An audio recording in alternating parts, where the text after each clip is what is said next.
Senador, buenos días y bienvenido. Bueno, el gusto de poder estar con ustedes aquí en Arriba Gente. Bueno, la convocatoria, senador, es realmente sobre las propuestas que en materia de seguridad se han conocido en los últimos días, pero no podemos soslayar una noticia casi que, digamos, de último momento, que ha sido la respuesta del presidente de la República a inquietudes presentadas por el senador Lacalle Pou. Quiero trasladarle, porque lo hice, me gusta hacerlo cara a cara, lo hice previamente en el programa. Ironicé un poco en tono de broma, dije, bueno, ¿será una nueva forma de relacionamiento con la oposición o en particular con el Partido Nacional de parte del presidente de la República, que frente a propuestas que no solo tenían que ver con seguridad, iban sobre aspectos económicos, etcétera, etcétera, lo hizo, dije yo, como en tono de broma, será epistolar ahora la relación que mantenga con la oposición? Mire, Humberto, yo creo que la autocomplacencia muchas veces se ve superada por la realidad. A mí me parece que esta suerte de intercambio epistolar que sustituye al diálogo no me parece el mejor camino. Como tampoco me parece el mejor camino que el presidente de la República le termine diciendo que no a todas las propuestas que el doctor Lacalle le trasladó, porque eso supone un acto de soberbia, de decir, bueno, nada de lo que pueda decir la oposición tiene razón. Y yo creo que no está bien, porque además, si vamos a temas puntuales desde el punto de vista económico, vamos a tener apenas un crecimiento del 1% del PBI, se esperaba 2.5% del PBI. Los gobiernos frente amplistas han tenido un acumulado en la última década de más de 8.000 millones de dólares de déficit. No es extraño que este año terminemos con un déficit que pueda estar en el entorno superior al 4% del producto. Lo de la regla fiscal lo venimos proponiendo desde el año 2008 y bueno, se han acumulado déficits más allá de situaciones totalmente complejas desde el punto de vista de la administración de empresas públicas. Entonces, yo creo en el diálogo sincero. Yo practico política de buena fe y siento que todo el mundo, no voy a desconfiar de la buena fe ni del presidente ni del gobierno, pero me parece que en el Uruguay tenemos que sincerarnos más, tenemos que tener una relación más directa, más franca, de mayor cercanía, para buscar enfrentar en serio los problemas, porque si no, el gobierno traslada la idea como que es un boxeador que está cansado, y que obviamente, como todo boxeador que está cansado, abraza al rival para evitar que le peguen. Y esa es la percepción. Pero fíjese el tema en materia de seguridad.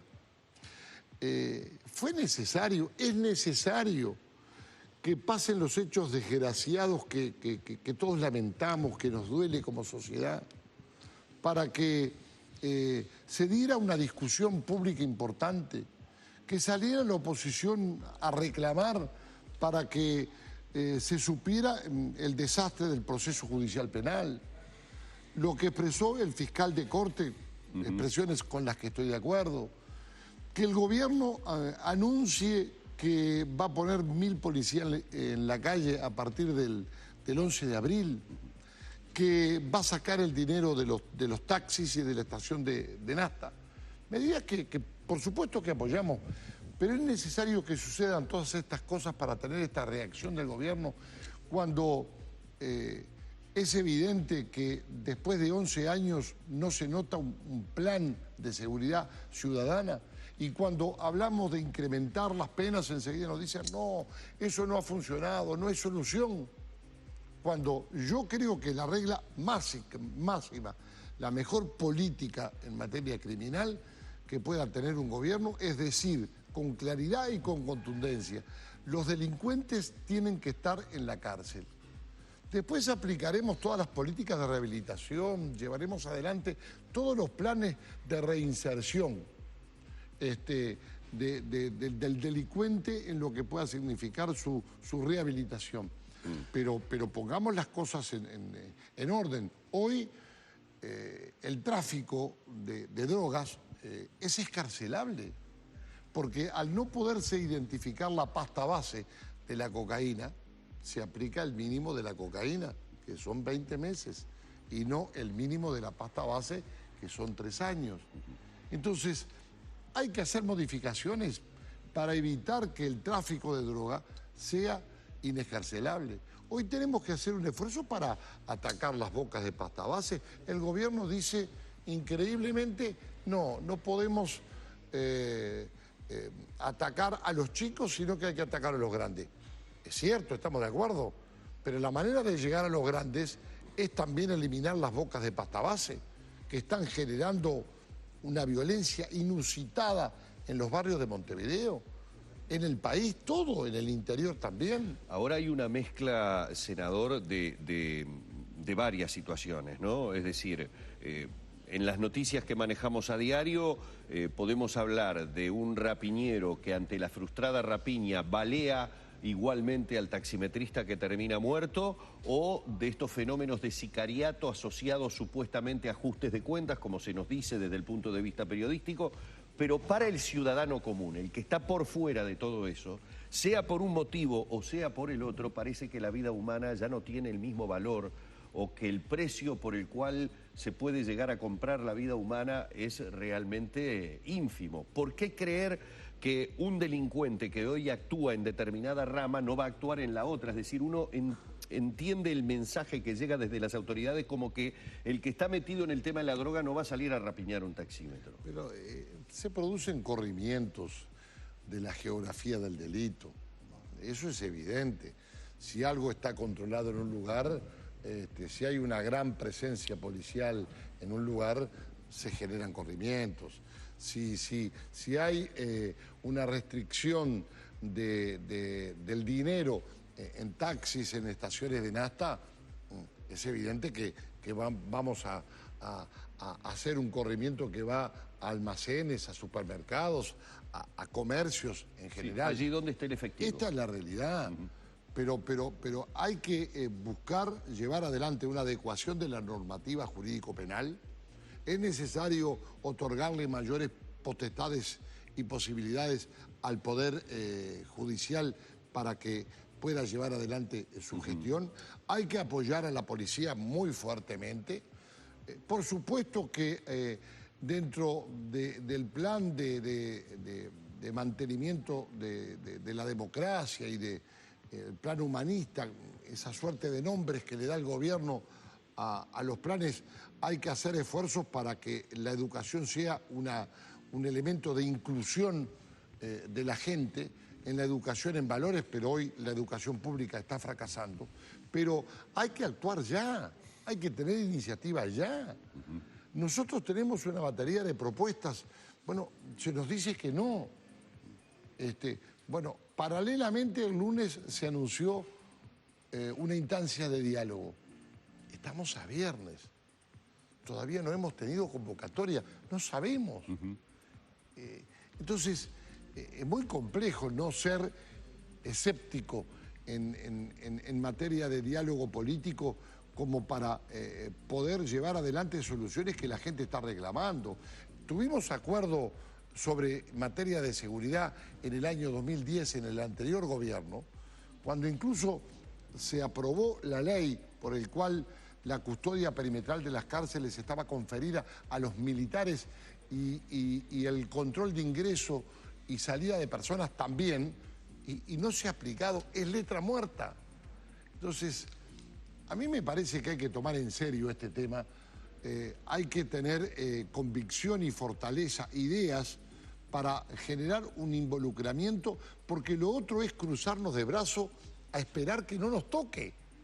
Y yo no creo que ese sea el camino.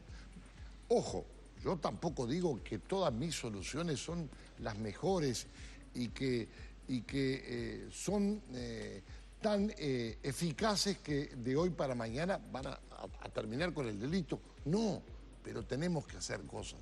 Dentro de la batería de propuestas que usted presentó en los últimos días, hay un par que aluden claramente a endurecimiento de penas. Alguna usted mencionó recién, por ejemplo, más penas para cocaína y pasta base. Se propone llevar de 2 a 3 años la pena mínima por tráfico y venta de cocaína, y también más penas para algunos delitos protagonizados por menores de edad. Y la creación del delito de tráfico de drogas cuando se hace en el hogar.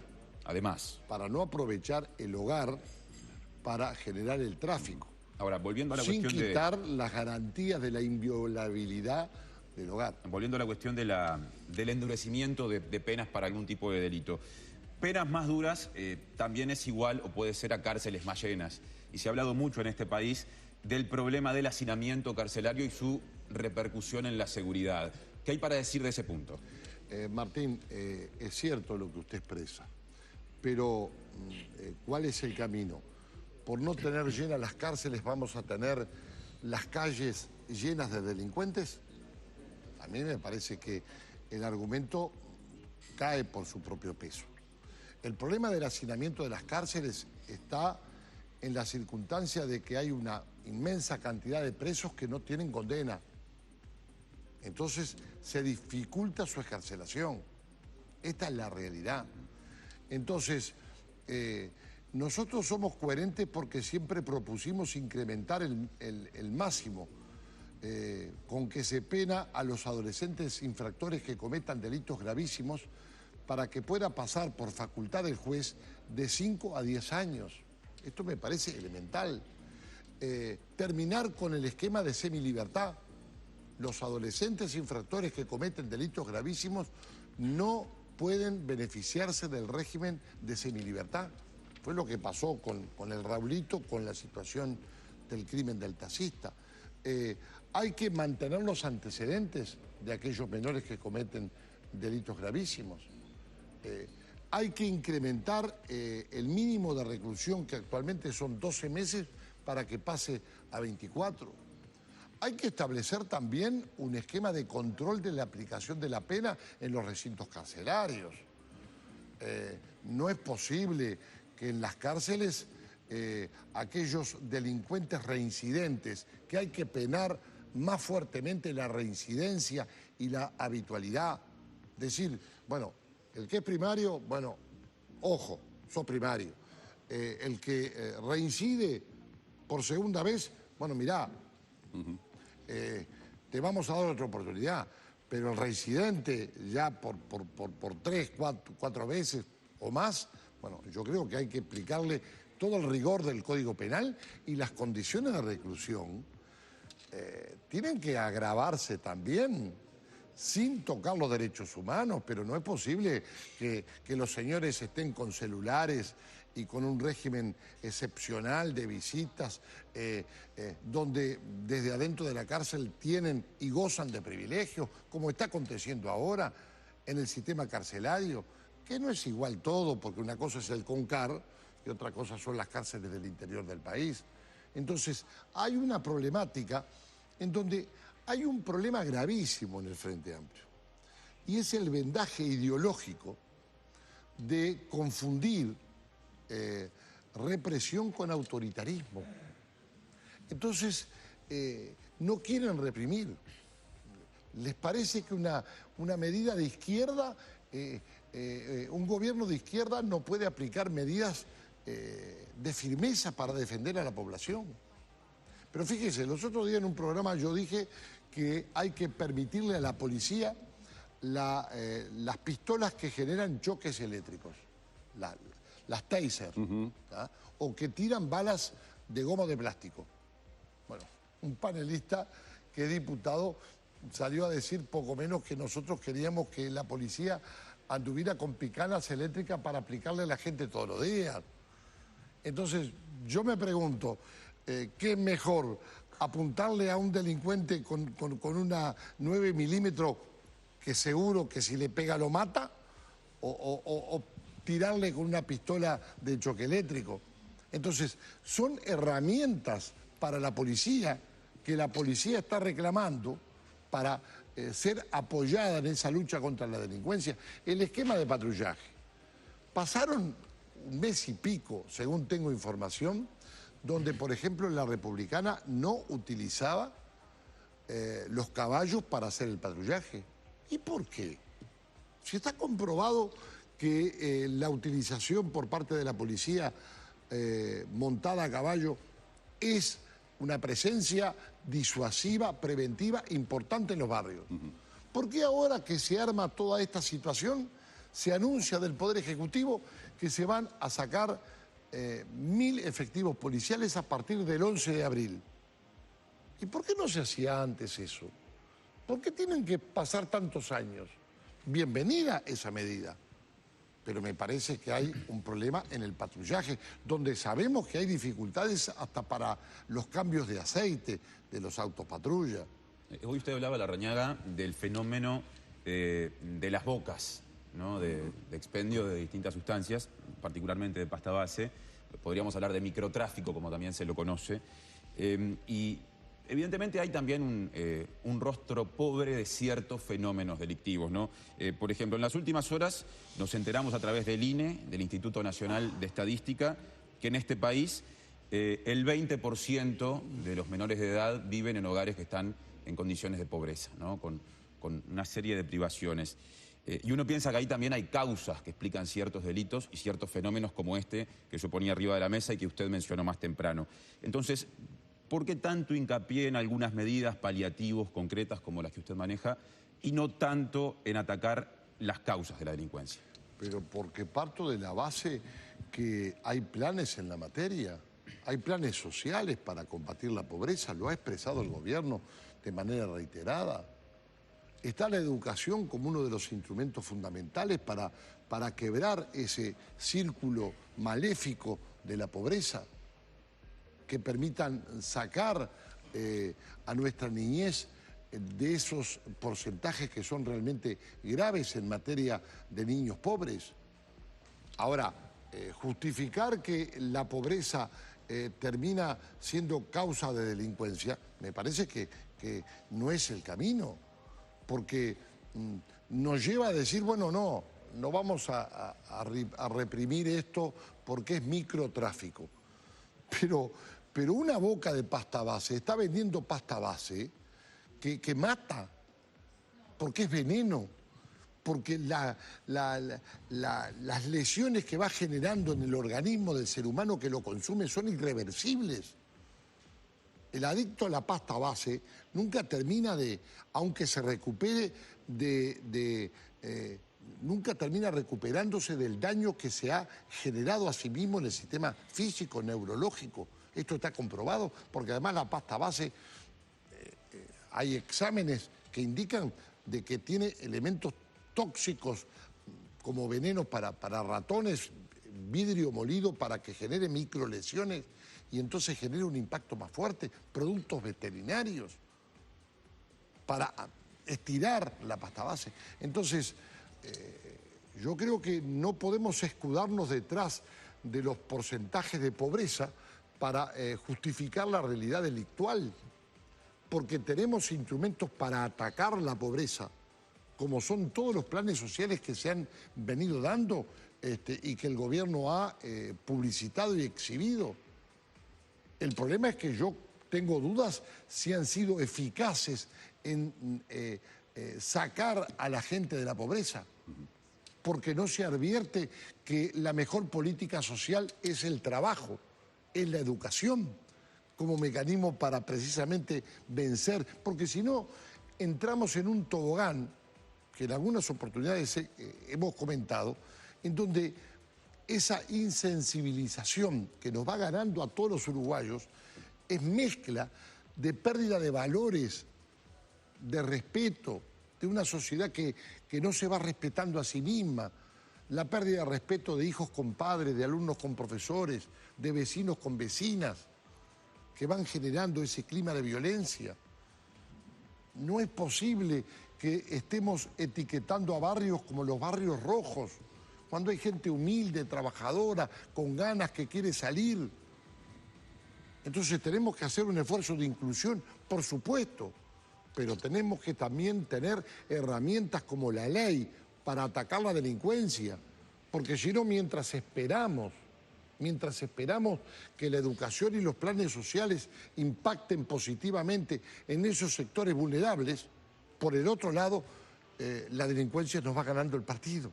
¿Sabe que yo tengo la impresión de que en este país hace mucho tiempo se instaló una frase cuando hablamos de seguridad que podríamos resumir rápidamente o mencionar rápidamente, eso de ya no se puede salir a la calle, que creo que, digamos, es termómetro del sentir de una cantidad de personas con respecto a lo que pasa de las puertas hacia afuera, que se refleja en muchos planteos que se hacen inclusive en el ámbito político, pero también si hablamos de seguridad en un sentido integral, tendríamos que tener en cuenta lo que pasa de las puertas de las casas hacia adentro, en un país en el que hay niveles de abuso, de situaciones de violencia intrafamiliares realmente altos, que inclusive cobran víctimas, ¿no? Totalmente de acuerdo.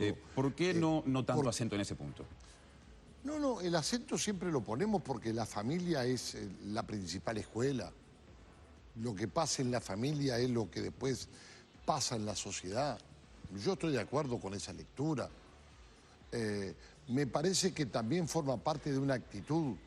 En lo personal, yo nunca me lo aplico, porque en lo personal ando por cualquier parte de mi país y en cualquier barrio con toda tranquilidad, porque es una forma de ser, pero reconozco que la gente tiene miedo, que la gente tiene prevención, que la gente mira en los semáforos si va en una moto, si va en un auto, para el costado quién paró, o mira hacia atrás cuando viene caminando, cuando va a tomar el ómnibus.